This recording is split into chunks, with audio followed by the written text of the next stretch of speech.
Alright, so let's do a little review of what we were talking about last time about strengths. And here's the same example we had last time.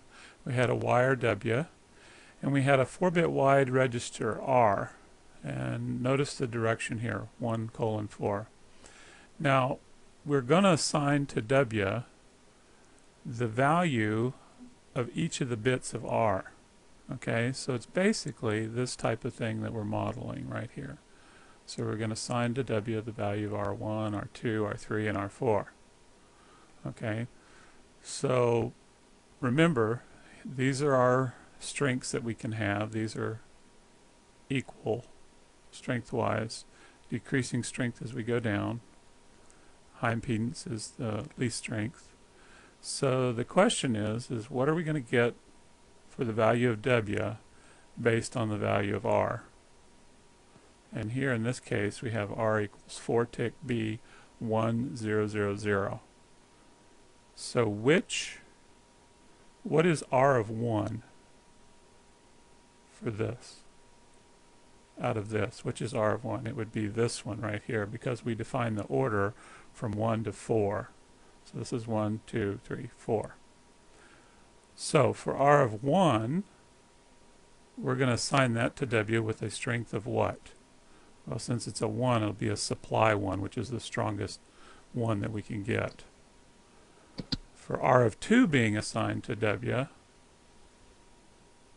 it's going to be what? It's going to be a pull 0, okay? A lower strength 0. So we still, at this point of these two, we still have this one winning out over the 2. Now for the third one, R of 3, since it's a 0, we're saying, okay, we've said here that it's a weak 0. So we still haven't won out over that supply yet. And then for the fourth one, we've said, again, a 0, but now this time it's a supply 0. And since these are on equal strength levels with each other, we're going to get a, what? An X. We're going to get an X. Okay, an unknown. So we've got a supply 1 fighting with a supply 0 strength. So we get an unknown if you go back and look at the last lecture and how strengths win.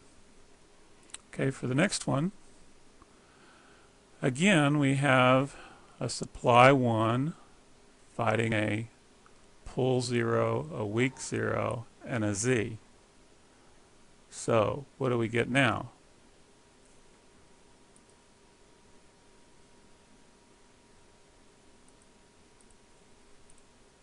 Excuse me. There we go. A 1, because none of these have the strength that this supply 1 does. So that 1 will win out this time. Well, what do we get in this case? Well, they're all Z's, and that's the weakest of all. So, of course, we get a Z. What about in this case, though? Now we have R1 is a 0, so it's a strong 0. And then R2 being assigned to W, we have a pull 0. Okay, so still strong 0 is the strongest of those two. And then the next one we have a pull 1. Okay, well, so far out of those three, that strong 0 is still stronger. And then we have a weak 1 right here. So that strong 0 is stronger than any of those. So we get a 0 assigned to W.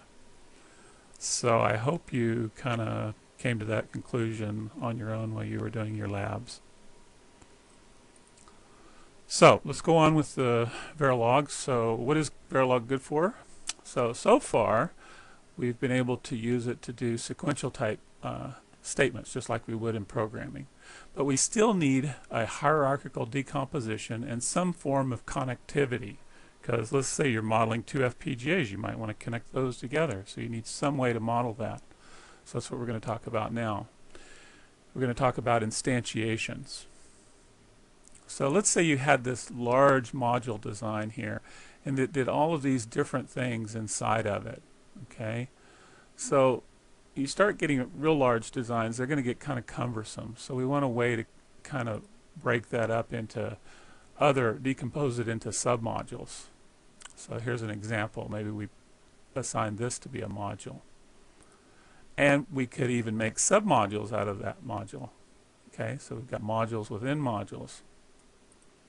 Okay, so then it becomes more like black boxes, even as we go back up the design. Okay, so now we're going to talk about module pins. Before we just talked about module and it had a name. Okay, now we can have, after the name, we can have parentheses and we can have a list of pin names. Okay, and the information can flow in and out of modules via these pins. Okay, pins can only be bits or vectors, so they can have a size to them. They can't be integer, real, or time. And so here's the syntax. We have module, our name, list of pin names, and then whether or not they're an input, whether or not they have some size to them, or an output, or an in-out. So here we've got these three new keywords now: input, output, and in-out. And then, of course, the rest of your module items that are within your module. So let's look at an example here. We have a module called FIFO. And between these parentheses, this is our pin list of all of these items. And the inputs and outputs and in-outs of these can be in any order that you like. Okay? And here, after this, we have the pin declaration list. Here we have we've said that data I is an 8-put vector, 7 to 0. Here we've said data O is a output vector. Here we have a single bit input. You can also list multiple declarations on the same line if you like to. And the declarations don't have to be in the same order here as the pin order, but my guideline is keep them the same. You may want to declare things, you may want to group them related to whether they're inputs or outputs or certain types of signals. And that's up to you. And as I said, I suggest that you put them in the same order and also put just one declaration per statement. Kind of makes it nice and neat. Also, if you kind of tabularize things, line things up so that it makes it easy for another person that comes along to read your code. Okay, pins are wires, so keep that in mind. And they can be redeclared. We'll talk about that. And here's an example. Here's our same example that we had. So in our module, now we have data I, and we've declared it to be an 8-bit wire. Up here we just said it was an input, and now we're telling it what it is. Okay, here we go. Here's some more wire, because you're going to use these down in your module somewhere. Also, output pins can be declared as regs, and by doing that, it creates an implicit zero delay continuous assignment between the reg and the output pin. So here we can declare Q, and we can put it out directly here. It's the same as connecting a wire between the two. Okay, so it's equivalent to something like this, where you had module Q out, and you declared that to be an output, and you had a register Q, and you did a continuous assignment to Q out of Q. So you don't have to do that, you can use it directly. But it's still a wire type connection. So it's just an easy way to facilitate assigning to the output pins. Okay, here we have another example, and this time instead of wire, here we have reg for data O, because maybe it's going to have values that are going to change down in your code and do things, and it's going to be an output. So here this is a multi-bit register, and these are single-bit registers, and you have to make sure that the sizes match between here and here. Now what I've shown you here is compatible with the Verilog 1995 standard. In the newer standard, which most all new compilers are compatible with, you can actually put this wire and this reg right after an input or output. So you can put it right in here, and I prefer to do it that way myself now because most everybody's compatible. But I'm just showing you this because this is compatible with all the way back to Verilog 95. So let's talk about in-outs now. In-out in-out pins are also wires, and they cannot be assigned to directly. So let's see how we're going to do this. So we have to use a continuous assignment to drive the out component of the signal. So it's analogous to an I/O pad structure. So this will be like our I/O pad, say in our FPGA, where we've got an input coming in that gets buffered, and we've got an output going out that has some type of tri-state control on it typically. So we can turn off the out component of the signal by assigning it tick BZ, such as by using a continuous assignment or in a register assignment. So here's some examples. Here we've said that this is I/O, our actual, say, our pin on our FPGA. And we've said that I/O is equal to, if chip select is equal to 1, we assign it to Q, which is something maybe down in our code here. Otherwise, we assign it 1 tick BZ, so it becomes high impedance, this output drive here, onto this. We could also similarly do it like this, where you say assign I/O equal to Q, and then down in your code, Q would either get assigned some value or a tick 1 BZ based on conditions. I preferably prefer it like this, because this is much more conducive to RTL, actual physical synthesis, whereas this can be used for, you can use this in behavioral, but you can't. I don't know if this is actually good for RTL. Some compilers might complain. So this is really the preferred method if you're going to go down to RTL code and produce a real physical chip.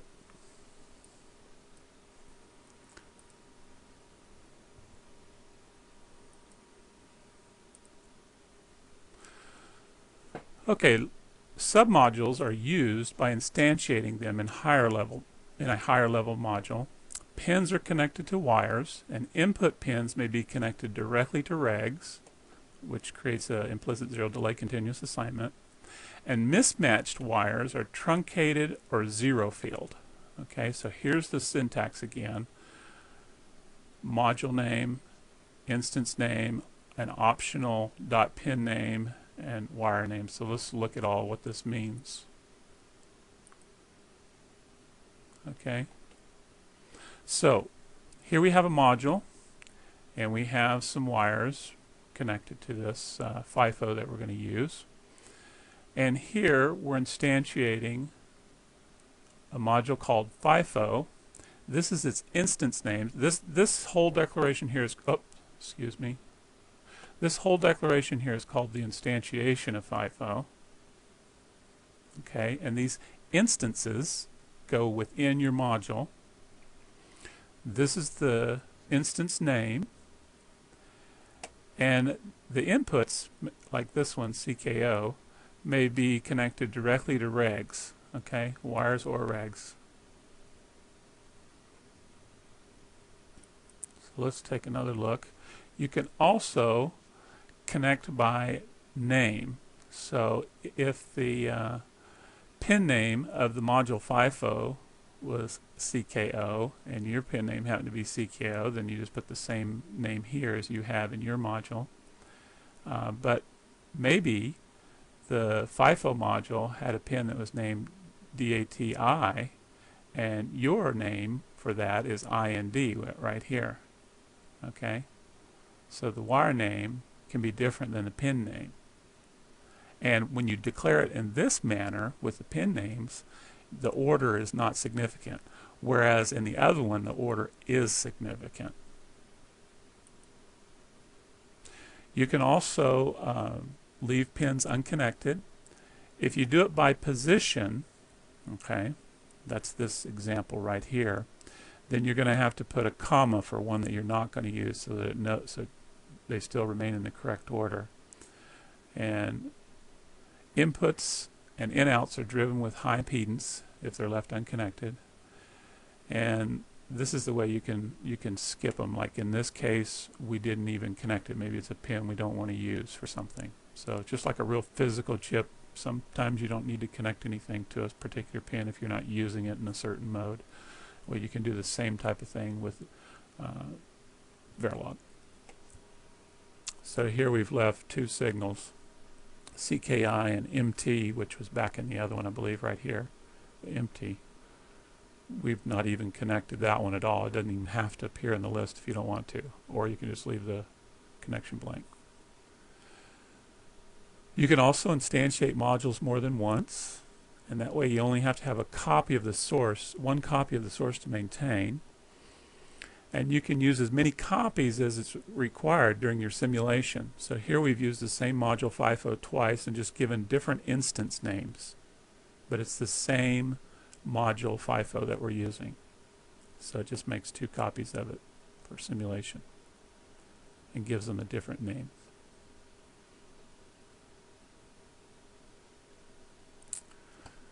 You can compile your modules in any order, even before they're used, and the second compilation pass will connect modules and instances.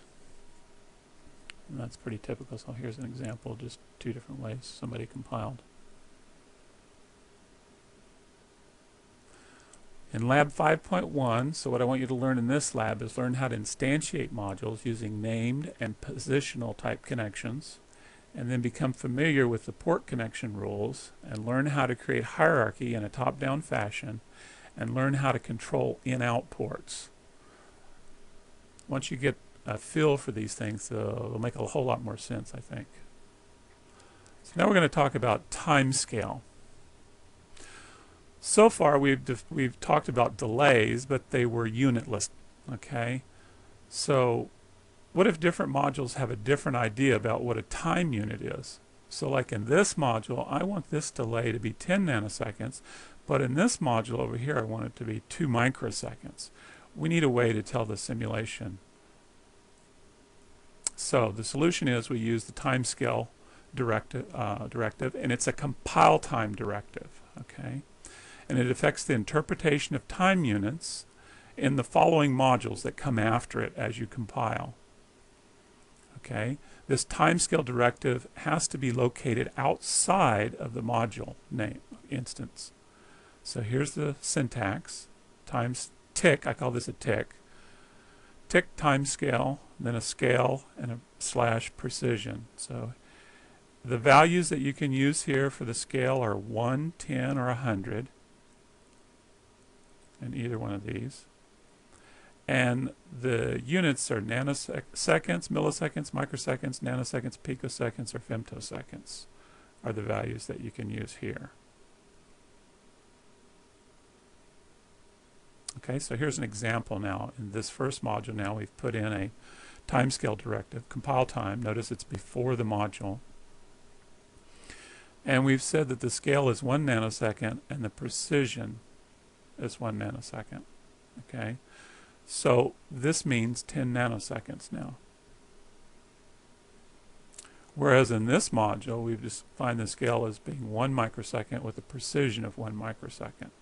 So now we have for this one a 2 microsecond. So that's how we can do that.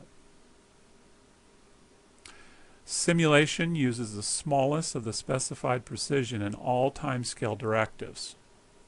So keep that in mind.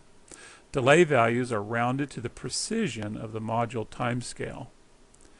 And some simulators slow down with increasing scale to precision ratios. So try to avoid too much precision, but be sure you give it enough.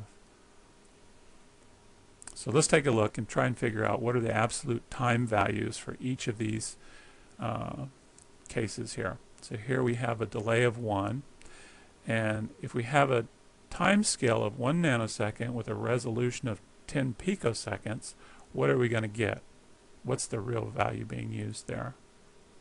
1 nanosecond, 1.00 nanosecond. Okay, what if the resolution, what if the scale is 100 picoseconds and the precision is 100 picoseconds? Well, then that would be saying that's 100 picoseconds, 1 times 100.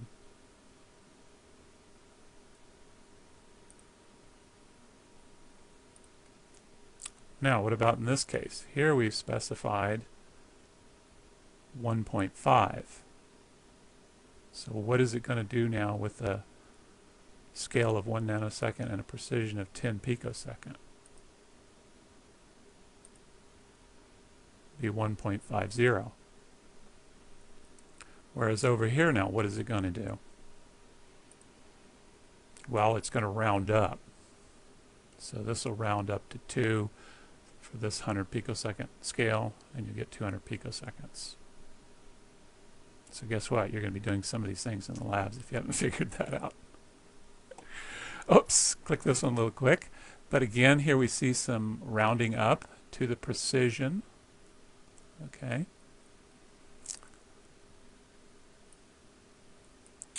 And in this case, we still get 200 picoseconds. Well, this one is pretty obvious, I hope. Now here in this one, we've taken 1.0 and divided by 3. So what are we going to get based on scale and precision? Well, for this one, we're going to get 0.33 because we have a precision of 10 picoseconds. But what about this one? We've taken 1.0, we've divided it by 3, and we said, however, the scale is 100 picoseconds. You're going to get 0 because this value is less than 1.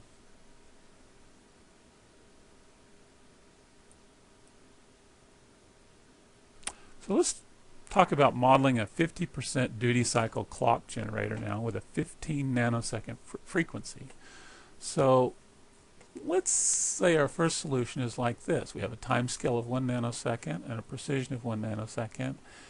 And we've said that it's we're going to take 15 and divide by 2. Well, the problem here is it's going to do an integer divide. And so the result here would be 7. So per part of the cycle, for the high cycle and the low cycle, the delay for each of those is going to be 7, so the total is going to be 14. It's not going to be our 15 that we want. So that's really not what we want to do. So let's try another solution. Let's say that instead of an integer, we made it a floating point and we divided by 2. Well, the problem here is that this gets rounded to 8 nanoseconds, so now our clock period is 16. It's still not what we want. So what if we increase the time scale to precision ratio? Okay, the simulation might slow down.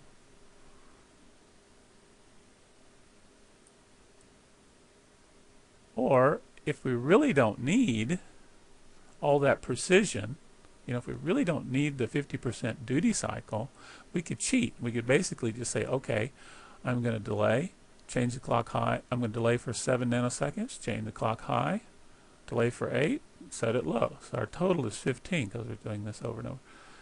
So you could just cheat a little bit, and it may not matter for a lot of your simulation purposes. Okay, and then it'll help your simulation speed a little bit. So that's something to consider.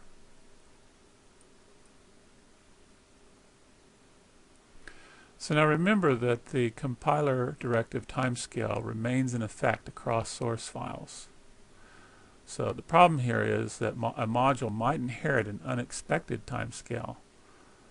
So the guideline is you use a timescale directive before each module. So put it in your file just before you declare module.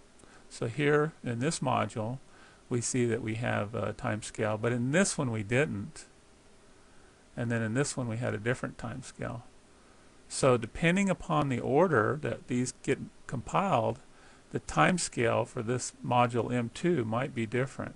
So in this case it's 1 nanosecond because it came after this one. But in this case it came after this one. So it has a scale of 1 picosecond. So put a timescale before each module.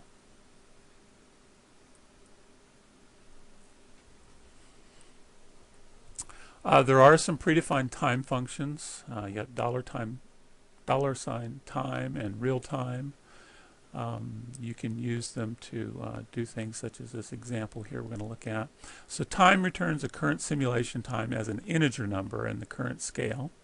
So here we've assigned a register equal to $sign time, and then our code goes along, and then sometime later we want to take the current time, simulation time, subtract what we had back then, and see if it's less than some setup, maybe, and if it is, maybe we had some setup violation we were looking for. So that's one way that you can use it. Oops.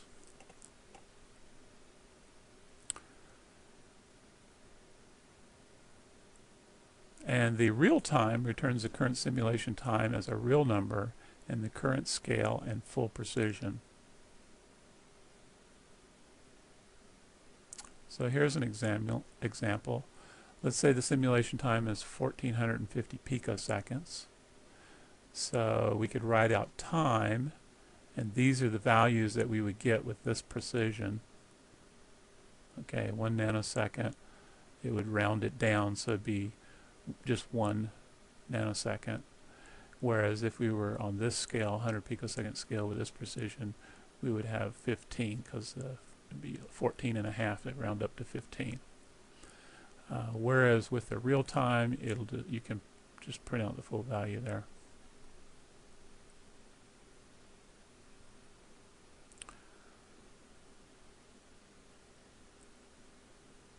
You could also, if you wanted to, here, see this, we printed out a decimal. Here we printed out a floating point. You could print out the time units in here if you like, but it tends to be a little high maintenance if you change scales or something.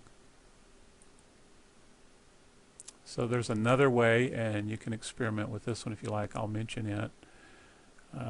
You can globally set how time is displayed using the %T marker in display formats. And I'll show you this. Provides for a consistent look and feel for time values. So here we have $time format. You can give it a magnitude, a precision, a suffix, and a width, and these are the magnitudes that you can use for this particular scale. And here's some examples. And I'd like you just to actually try these sort of like a lab exercise. So you may want to come back to this video again and try these out just to see how it does.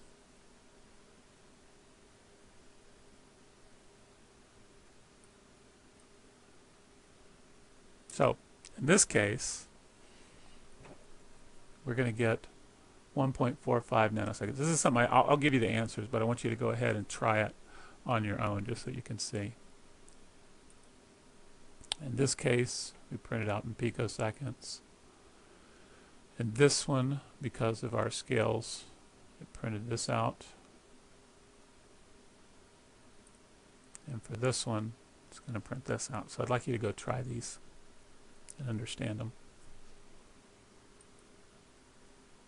So in Lab 5.2, you're going to learn how to use the timescale directive. You're going to witness the effects of different timescales on identical models, and you're going to become familiar with the time and real-time tasks, and learn how to use the $time format task. So now let's talk about parameters. These are very useful. So your mission is you're supposed to write a Verilog model for a 1-bit adder, a 2-bit adder, etc., all the way up to, say, a 32-bit adder, and be ready to make additional adders upon request. So one approach is, well, you could go and you could say, okay, I'll make my adder for a 1-bit adder. So here I've called it add1. I have a couple inputs and a sum, and I added them up and spit out the sum. Then for adder 2, I could do a similar type thing, except now these have a width to them, A and B, and so does the sum. Okay, 2-bit wide result. And you could repeat that over and over till you got up to 32. But that would be a pain, because then you've got all these different .v files with different names. So let's take a look. There's a better approach where you can model an n-bit adder, and we can define n as a parameter. So here we've declared this module, we've called it add-in, and we've given it a, b, and s again, and we've declared this parameter n, and its default value is 1 unless it's overridden by the user, and I'm going to show you how you do that. So parameters can replace any literal value. So this is nice. So now I can declare, like, okay, if I have a 3-bit counter, n is 3, then this would be 3 to 1. So these would be 3 bits wide for all of these variables, and that would do it. So now how do I use this? So parameters can be overridden with different values for each instance. One physical copy of the module on file system, many different logical copies in simulation. So let's take a look. Here's the syntax. There's actually 2 different syntaxes Preference is syntax number one. Not a lot of people are starting to use this def param anymore, but I'm going to show you both of them.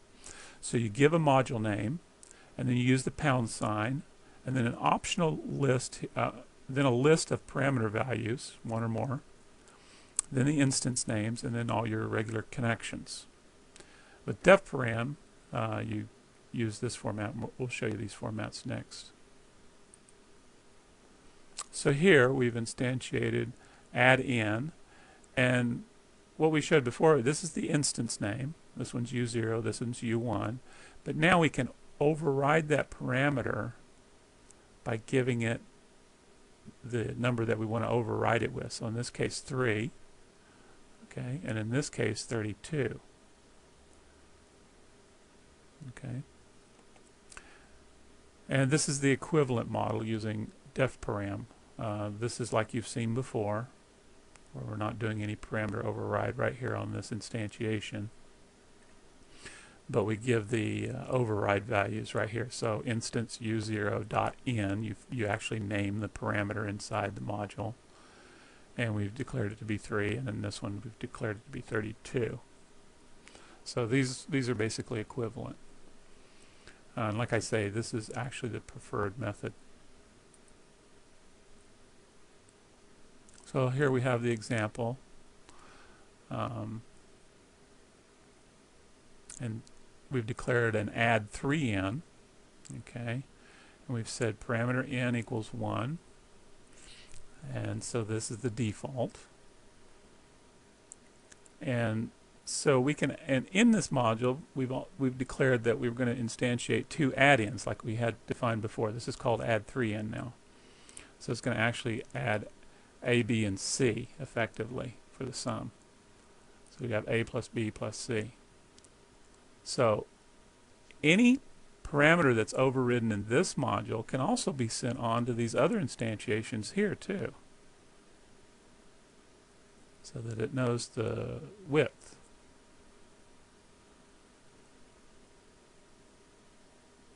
So it can be, so you can use a parameter to set lower level parameters, which is very handy. Here we are, same thing, using the def param.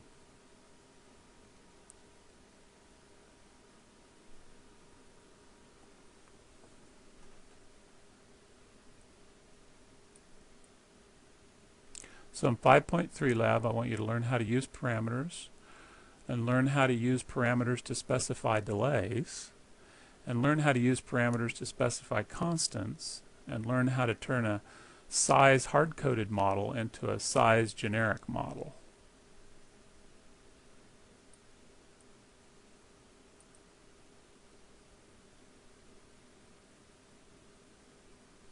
Somebody asked here previously, it looks like, can all those timescale commands be done with include files? I'll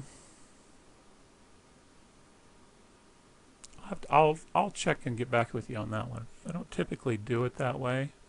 I usually put it in the module itself. I'll check. Okay, we're going to look at primitives now. Primitives are built-in, predefined modules, and they may have a better simulation performance than gate-level model using behavioral gate models. Can use an instance name, you can use single-bit pins, and you can use, and primitives use positional connection only. The port order is always outputs, then inputs, and then enables. So let's look at each of these. Here's the input primitives for AND, NAND, OR, NOR, XOR, XNOR. So you can have the primitive name, one of these, and then the instance name, and then an output followed by a list of inputs. And in this example we've said AND, that's the primitive, instance name, U0, this is Z is the output, and 2 inputs here, okay, for an AND.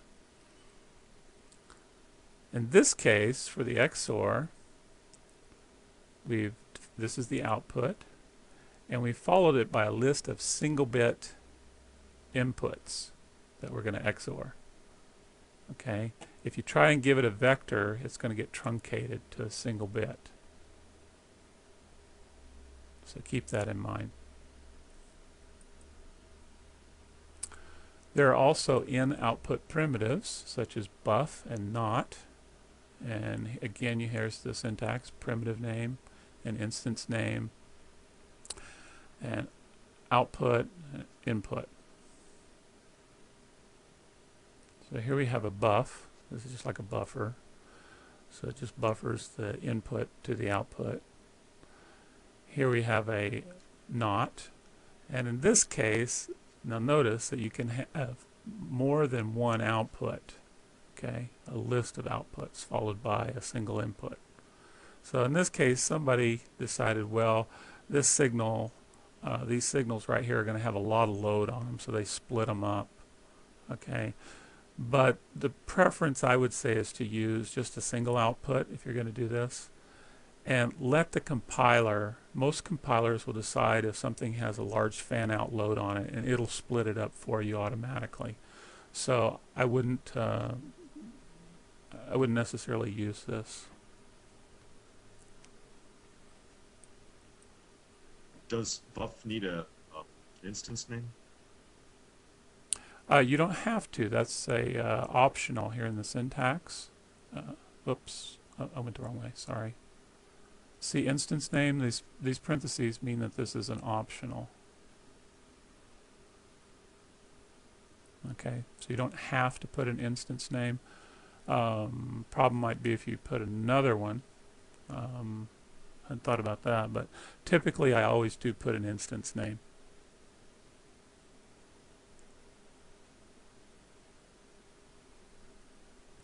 Does the compiler create a instance for you, a random name, and that makes it difficult to debug or something? No, because typically, since it's just a primitive, you're just dealing with inputs and outputs. You're not going down into like you would if it were a module. So there wouldn't really be, you're not really going into that module. I mean, it's not like a module where you go into it to look at signals down below. We also have three-state primitives. Okay, and those are buff if 0 and buff if 1. These are non-inverting, and the 0 means that it's enabled with a low, and the 1 means it's enabled with a high. Similar for a not if 0 and a not if 1. These do inverting, and this one's enabled with a low, and this one's enabled with a high. So here's the syntax: primitive name, optional instance name, output, then input, then the enable.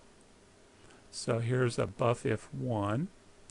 Okay, output, input, enable. If the enable's high, then it's going to enable the input to go to the output. Otherwise, it'll be high impedance. And it's equivalent to assign output equal enable. So if enable is true, it assigns it the input. Otherwise, it assigns it the high impedance. And this is actually better because you can handle up to 32 bits real easy this way. And whereas with the using the buff if, you'd have to instantiate it a bunch of times for a bus or something. So this is much preferable to use as the actual assign statement.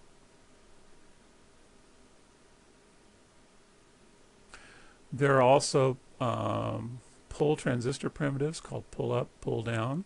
Syntax is the pull up or pull down primitive name, an optional instance name, and then an output, basically what you're connecting to. So in this case, we have a pull up on this particular bus. Okay, and you could do a similar, this is identical, by using an assign, by giving it a strength. Remember our strength values? So here we have assigned bus a -1. Now why -1? Well, -1 is say that this bus is n bits wide. When you do -1, that's all ones for each of the bits. So that's just an easy way to set them high. So, and when they're all ones, we say bus equals 1. Say there were 4 bits, 1, 1, 1, 1. Each of those would be doing the pull 1, which is what we want to do, pull up. Okay. Now, if we had bits that had 0 in them, then they'd be using the pull 0, get pulled down if you wanted to try that.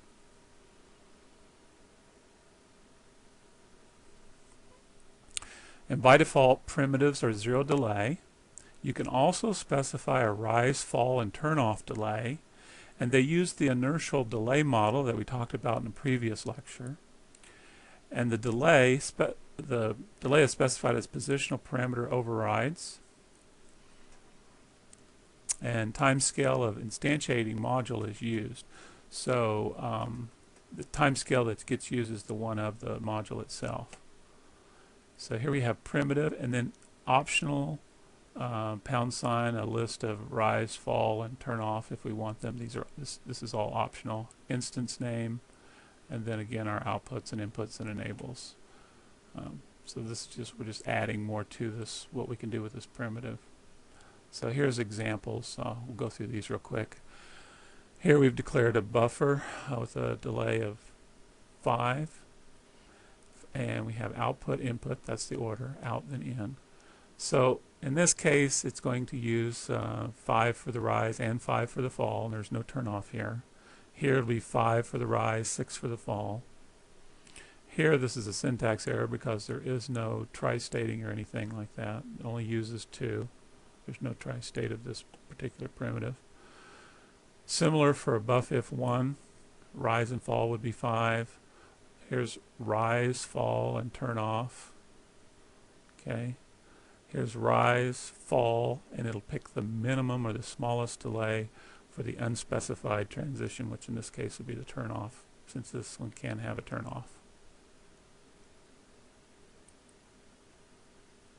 You can also define your own primitive, and these are called user-defined primitives, or UDPs. And I'm not going to cover that in this class, but just know that you can do this, and you can define your own primitives. You can go look this up in some Verilog books. So modeling using primitives is similar to doing schematic capture, and it's preferable to use always blocks and continuous assignments for complex functions instead of using primitives.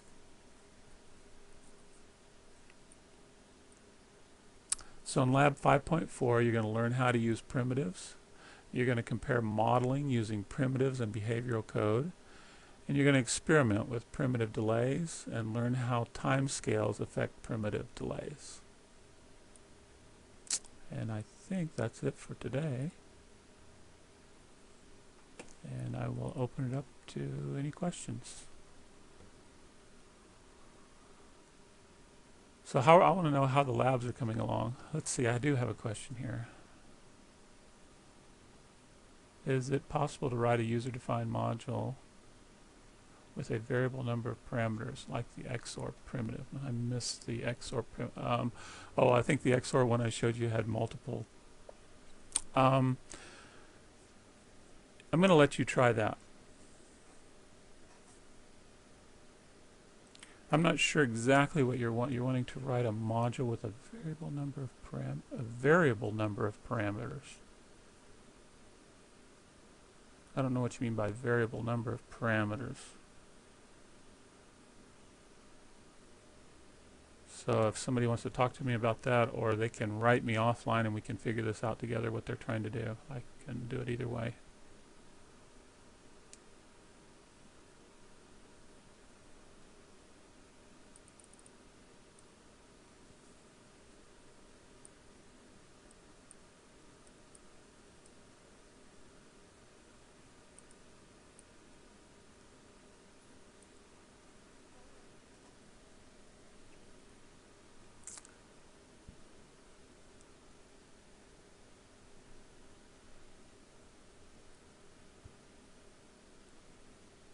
Anybody have any questions, or having any problems with labs or anything like that?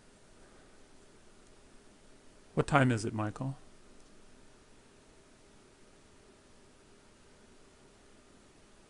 We have about 10 minutes. Okay.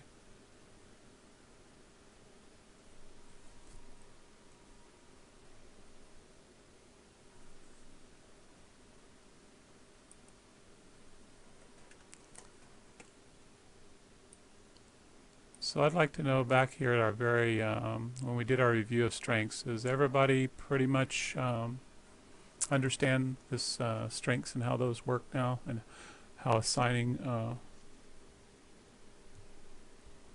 works.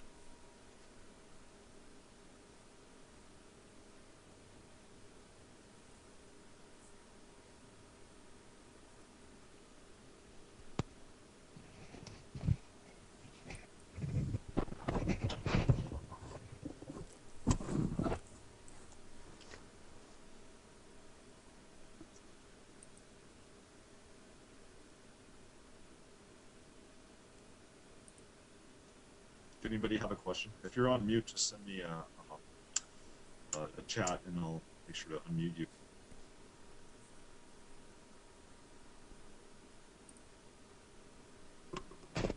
This is Graham. I struggled a little bit with multiple assignment, but once I figured out that you actually assign W to 4 different registers, and then it kind of turned into that logic diagram like you have on the upper left, then it kind of made, then it started making sense. But I struggled, I guess, with the concept of the multiple assignment for a little while.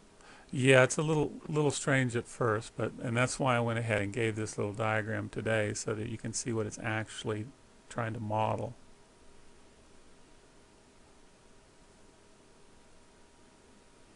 So the whole key to this is, these different strengths and who wins.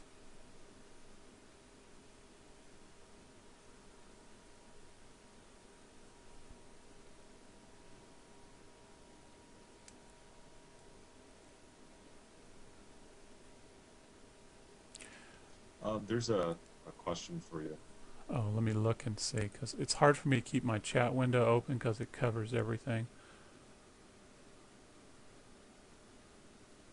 It says modeling strengths make sense, but what happens when you drive a real wire in an FPGA?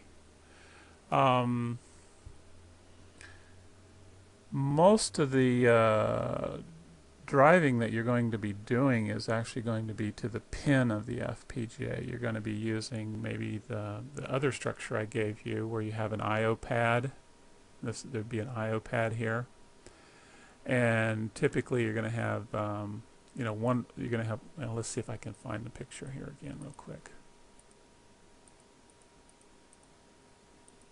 Where was that picture?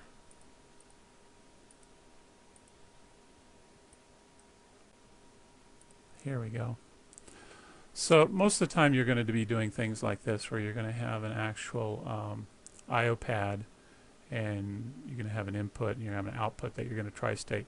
Now some FPGAs, like I think Xilinx does have internal tri-states, and you're going to their drive is either going to be a strong, it's basically going to be equal, either a low or a high, and so if you're driving it internally, you could have problems internally. Yes, I think they do have some internal tri-states in some of the Xilinx parts. I don't think we have that in the Altera parts.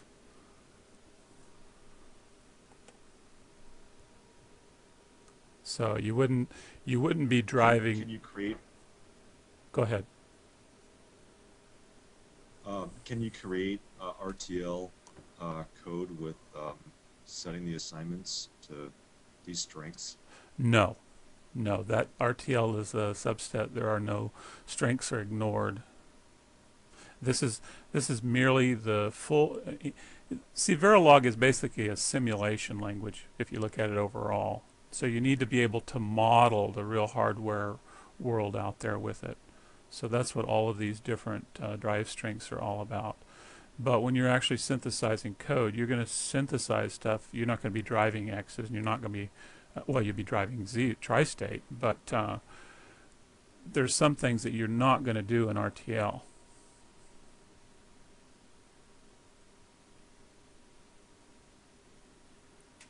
I've seen like strengths, the Altera Xilinx parts have pull-up resistors or pull-down resistors that would probably be the weak thing that you can tie to the I/O pads. Yeah, typically you can use like the pull-up or pull-down on that, or do the like we showed the alternate method with the pull for the strength. Shouldn't only I/O pads be the ones that you can tri-state? Typically, yes, that's what you typically do. But like I say, there are, I think, like in the Xilinx parts, you can actually have buses where you actually have different drivers driving the same internal bus, and those can be you can have the different drivers tri-state. Let's go back here to this example. So let's say that in a Xilinx part you had a physical wire here, W, or say it was a bus or a single wire, either way. All of these drivers are driving that single wire, and let's just say they're all single wires here. So this is one single wire here, and each of these had a tri-state or an enable to it. So there may be a certain time you want to turn the input of this one, you may want it to reflect on W, and there may be sometimes when you want this one to reflect on W. You can do that in physical hardware if the device allows it.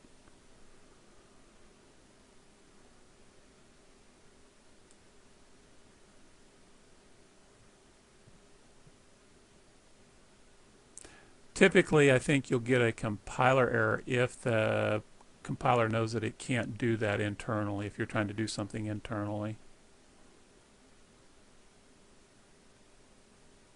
But there are ways around it. You don't have to use tri-state drivers. You can also mux signals.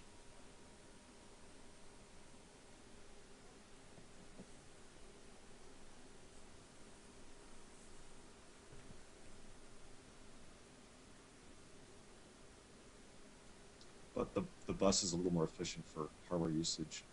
Yeah, and in fact, I was using the Vertex 2, Xilinx Vertex 2, and I think I did this type of thing. And yeah, it's a little nicer for some things. But not all FPGAs allow you to do that.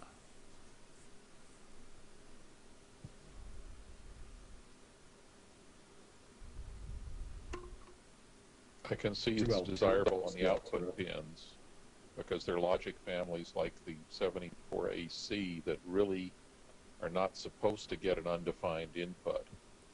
So you could, on your input-output pins, put something like a pull-up or a pull-down in parallel with the tri-state, just so that when you go to tri-state and nothing else is happening, it always goes somewhere. It cannot allow to be 50%.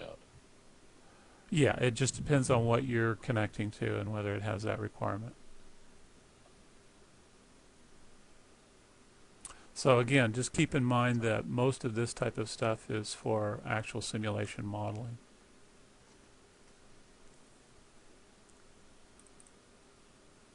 So yes, if you had back to this question about, you know, what happens when you drive a real wire in an FPGA is, yes, you could have some conflicts and some problems, and you may not get the right results if you were to drive two of these at the same time. One was driving high and one was driving low. And so hopefully you'll see that with this modeling technique in your simulation, and you'll see that you could have a possible conflict at different times.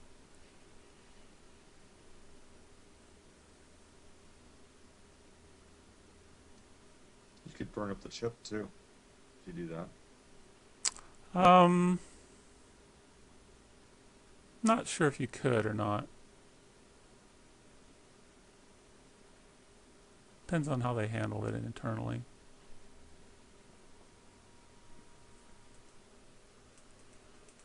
It's possible.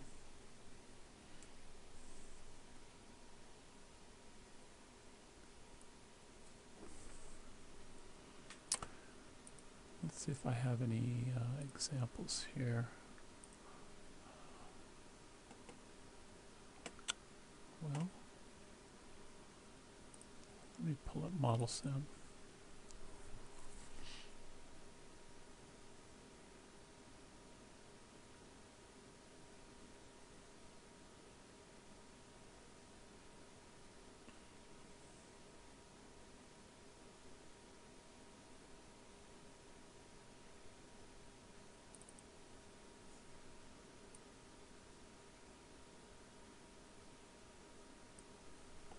Okay, here's an example. And this is basically taken from Aussie code here. Here I've got a module named GPIO underscore O port. And here I'm overriding two parameters inside of it. So I'm giving it an address and a size, and we'll take a look at that. Let me pull up GPIO port, O port. Now here's the module GPIO O port, and you'll notice, like, here's the first parameter. Typically I'll put these parameters right here near the beginning, you know, before my pin list even. So I have two parameters. One is the address, and the default here is 0, and the width, of course, is 8.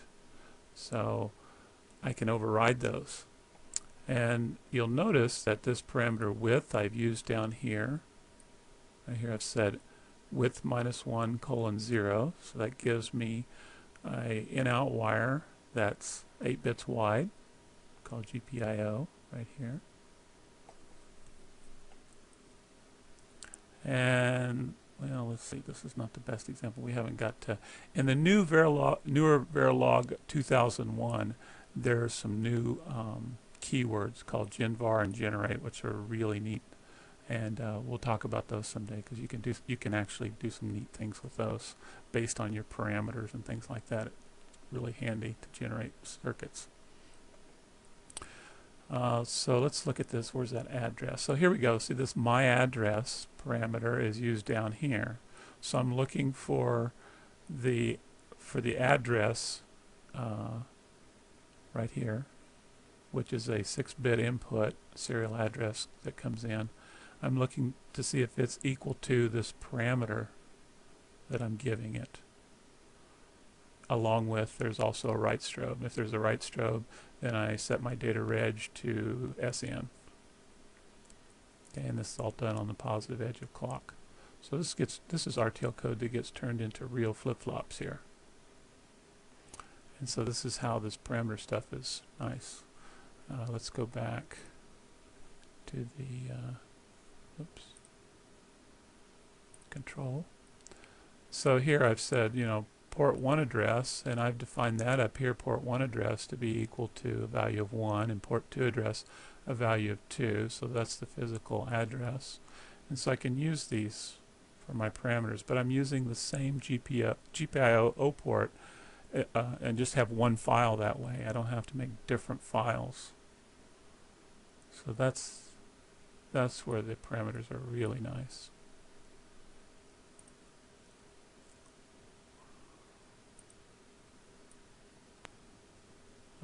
Did a similar thing here, it looks like, with a couple parameters that go into these SPI regs. So that's just an example in Aussie itself of how you can do things with parameters. Let's see if there's anything else. I think that was the other one. SPI regs, here again, there's two parameters in here. Width with a default value of 8, and number of ports default of 3. So I can override those. And again, in this case, now here's something interesting. I took both of these parameters and I made a calculation here, width times the number of ports, okay, -1 colon 0. So that gives me this GPIO a total width of num ports times width. So you can do things like this too. So it makes it really nice.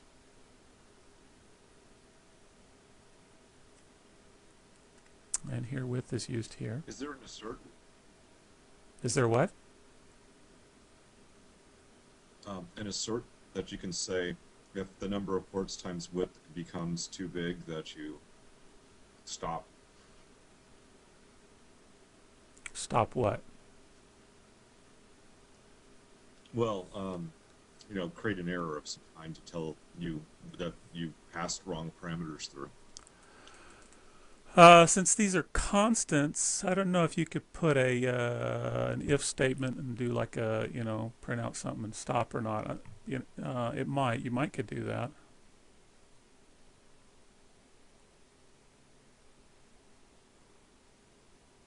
Sometimes you can't check everything. You just you kind of have to keep track of some things yourself. For simulation purposes is what you're talking about. Yeah, just yeah, that's the only reason. Yeah.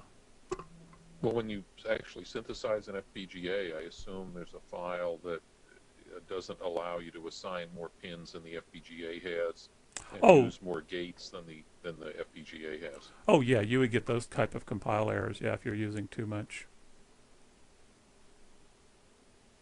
Yeah, or if it turned out you had some width and you're trying to assign that to some width that's smaller, you know, it's going to tell you, hey, I had to truncate what you did or something to that effect. Then you'll know. You'll get those type of things.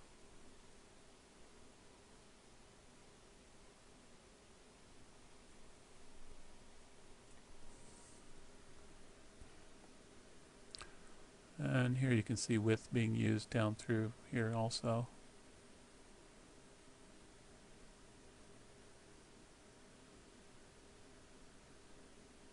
So depending on this width value, it makes a difference as to what I want to compare with for this bit counter.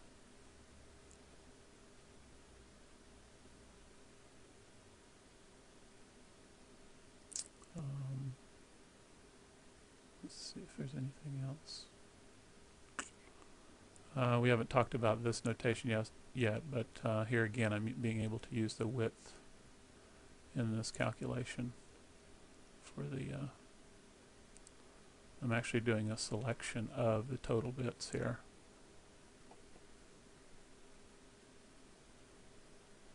And here's another use, and here's another use.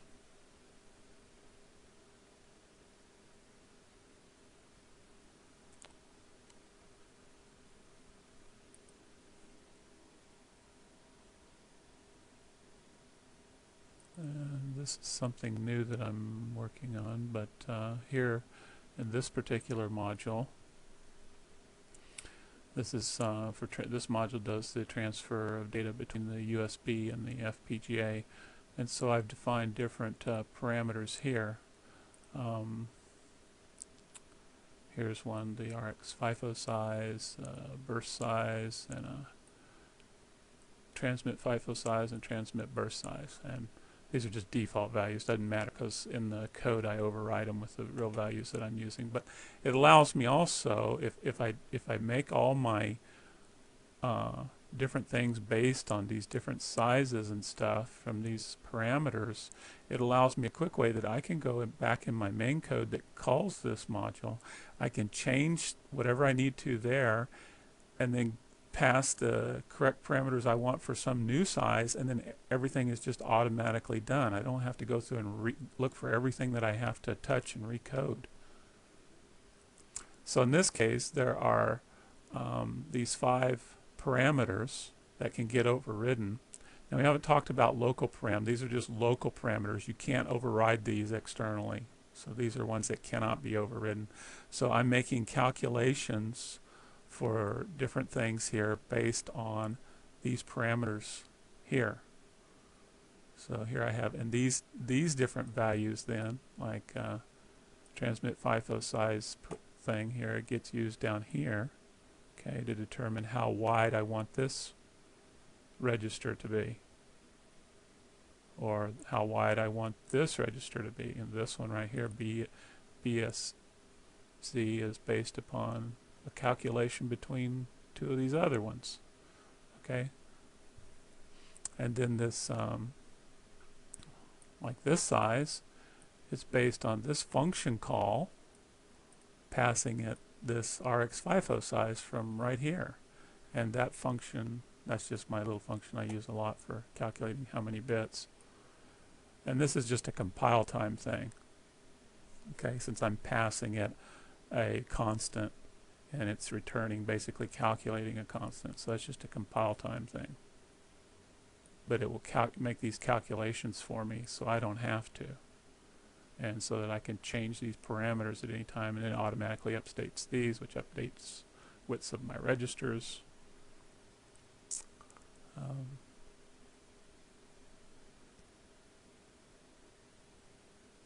Oh, and then another thing is this parameter right here, this if underscore TPD.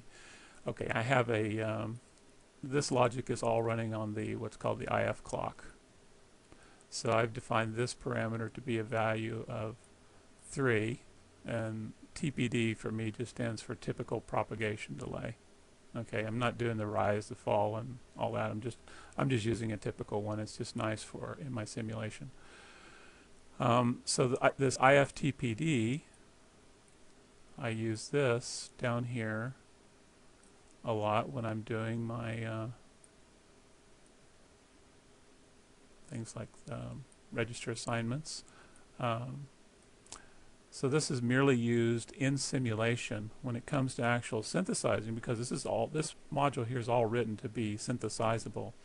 The compiler will actually just ignore this because it doesn't care about it. All it cares about is what I'm assigning, the logic that I'm assigning to this register, FX state.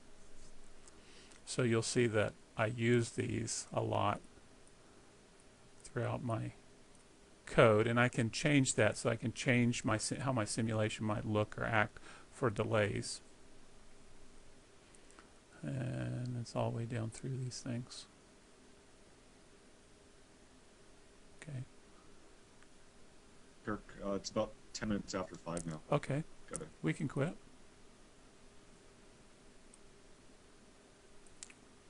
All right. That's it for today, I guess.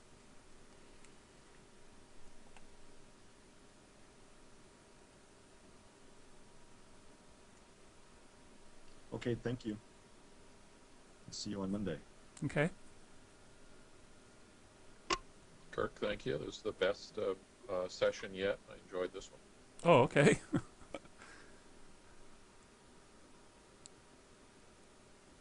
Or in other words, I'm starting to figure out what you do with this stuff. Yeah, it's going to take a little time and practice, because there's so much of this syntax stuff that we have to learn and get through in order to actually do something meaningful.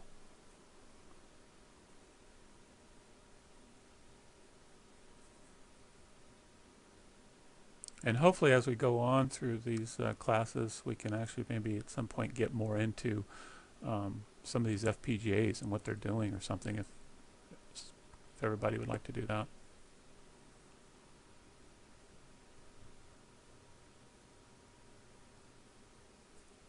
Okay, thanks, Kirk. Okay. Bye. Bye-bye.